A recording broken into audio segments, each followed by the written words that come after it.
Бүгін 12 ноябрда Бишкек шаарында өзүнү Гиннес рекордтор китебине киргизүү максатында Дөөлөт Сыдыков тынымсыз токтолбой манас айтат.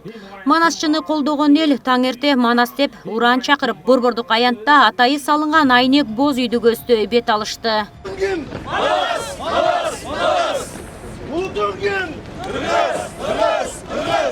Саякпа Карлаевдин 120 жылдыгына арналган 7 күн 7 түн манас айтууда дээрлик ондогон манасчылардын баардыгы 10 сааттан кем айткан эмес.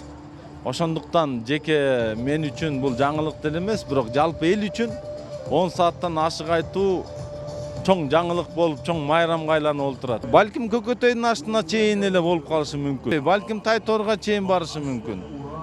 Бирок ал манасчынын демине жараша, ой жүгүртүүсүнө жараша болот. Борбордук аянтта 5 метр бийиктикте айнектен жасалган боз үй коюлуп, ичинде Дөөлөт Сыдыков токтобой манас айтууда. Сырттагы көрүүчүлөр жакшы көрүп жана угуп туруу үчүн чоң форматтагы экрандар, үн аппараттары жайгаштырылып, сыртына секундасынан бери эсептеген саат орнотулган. Дөөлөт Сыдыков аян аркылуу келген экен. Анан багы уюштуруучу топу багы биз менен кеңешкенде ушул нерсени ойлоп таптык. Анткени биздин Манас атабыздын эстелиги 17 метр бийиктикте турат экен. Анан биз андан да бийик болуп алып, Манас атанын багы эстелигин басып койбойлу деп ошон үчүн 5 метр кылдык.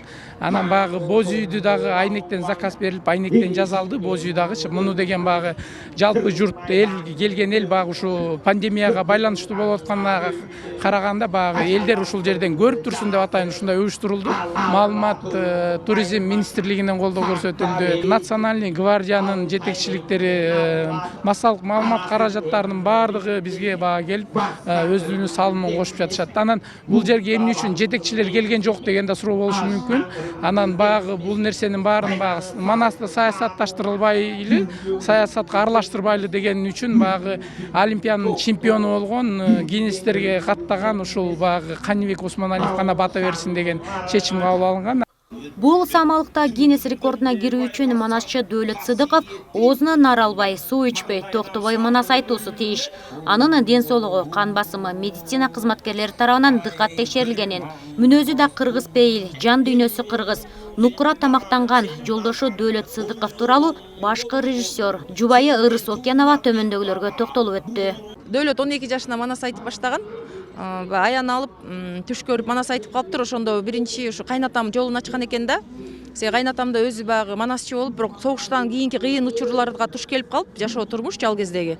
Анан баягы жолун ачкан эч ким болбоптур да. Дөөлөт өзү 3-чү муундагы манасчы. Чоң атасы дагы өзүнүн атасы да манасчы болгон. Анан мына өзү дагы ушу аркалап келатат. Бул Кудай арбак дарыган бир өзгөчө касиет деп билебиз. Рекорд китебине катталуу боюнча талаптар бар экен. Ошону кайсы бир деңгээлде көзөмөлгө алды. Себеби жоопкерчилик болуш керек да. Анын үчүн баягы туура тамактануу, нукура тамактануу. Негизи эле өзү Дөөлөт дайыма кыргыз ашканасын жакшы көрөт. Себеби өзү да өзү да кыргыз пейил, өзү да жан дүйнөсү кыргыз, анан кыргыз ашканасын гана тааныйт. Андай деле өзгөчөлүк болгон жок. Болгон ошол дарыгерлердин кийлигишүүсү менен багы бир аз тамактанып атты. Океанга батпаган миллион саптарды, кыргыздын көнүргүс баалуулуктарын өзүнө камтыган манас эпосу тууралуу окумуштуулар, ойчулдар, жазуучулар не деген ойлорду жазып калтырышкан. Ар бир улут өзүнүн улуттук баалуулуктарын даңазалап, муундан муунга өткөзүп келет.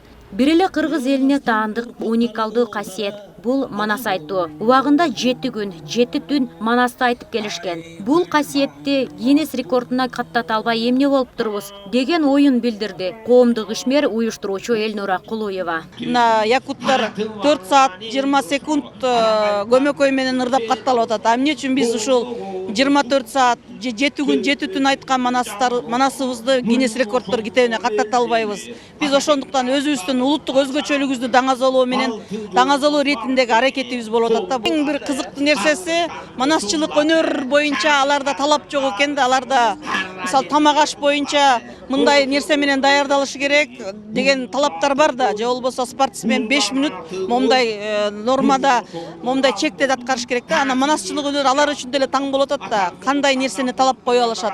Эң эле негизги өзгөчөлүк суу ичпейт, ажатканага барбайт, 24 саат ордунан козголбой айта турган нерсеси рекордтордун өзгөчөлүктөрүнө туура келет да. Белгилей кетүүчү жагдай 14 ноябрь бүткүлүү дүйнөдө рекордтор күнү катары белгиленип келет.